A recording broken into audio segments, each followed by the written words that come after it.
So we are looking again at, where did it go? There it is. We're looking at our 2.2 notes.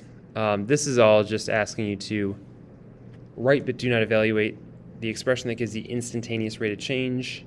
So what we're trying to do here is, it's the same thing. It's this function.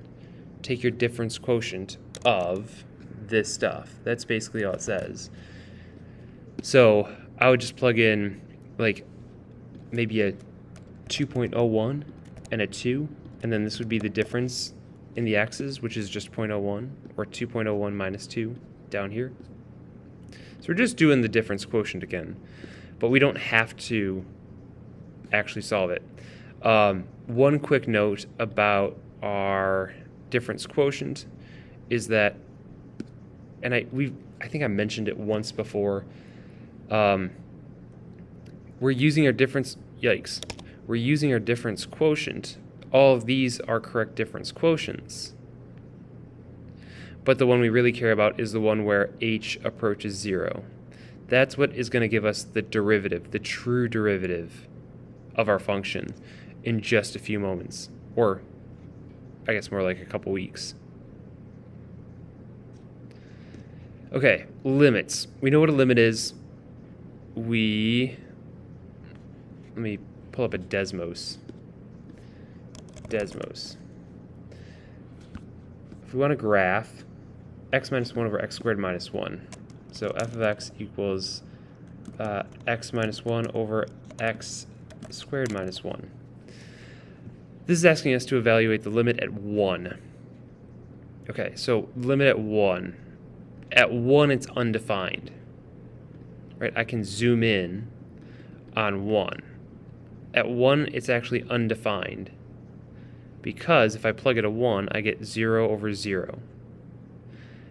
But I can figure out approximately what it's going to reach by either graphing it and seeing that it reaches about 0.5, right? The left-hand limit and right-hand limits agree. Or what I can do is, if I don't have a graphing calculator, or my battery dies, or I just don't really feel like graphing, what I can do is I can take f of 0.999 as your left hand limit, and I can take f of 1.001 as the right hand limit, and they're gonna pretty much agree that it's gonna be like 0.999 is gonna be like 0.50001 or whatever, and f of 1.001 is gonna be like 0.49576, but they're pretty close to the true limit, which is 0.5. Here's a quick note. I know you've said it before. It doesn't have to be defined at 1 for it to have a limit at 1, because it approaches the same thing from the left and right. I can have a limit of 0.5, even though it's undefined. So here we see it says that it's defined when x is near the number a. It doesn't have to be defined at a, it just has to be defined near a. So that's a good thing to note. So note fx does not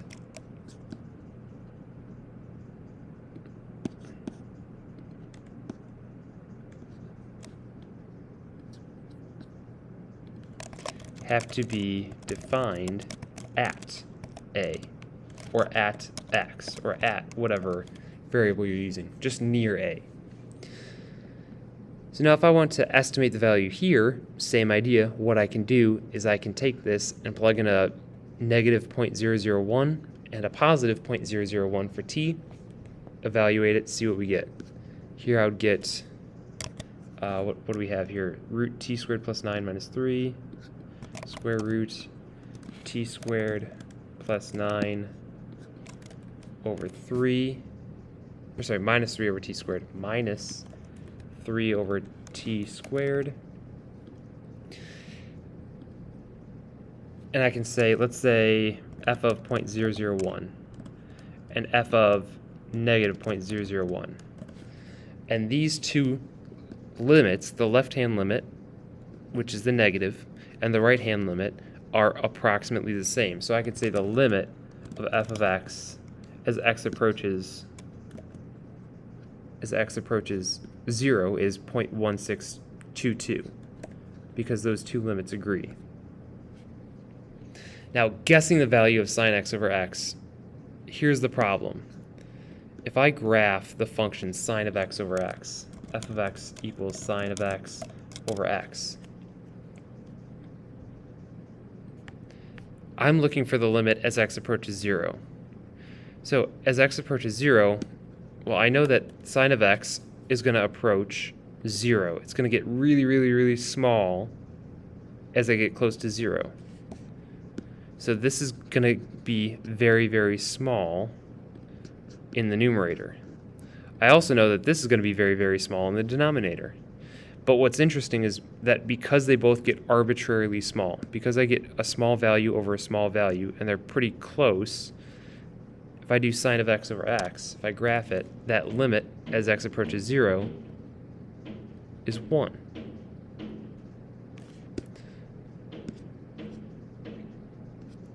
Okay, sine of pi over x, sine of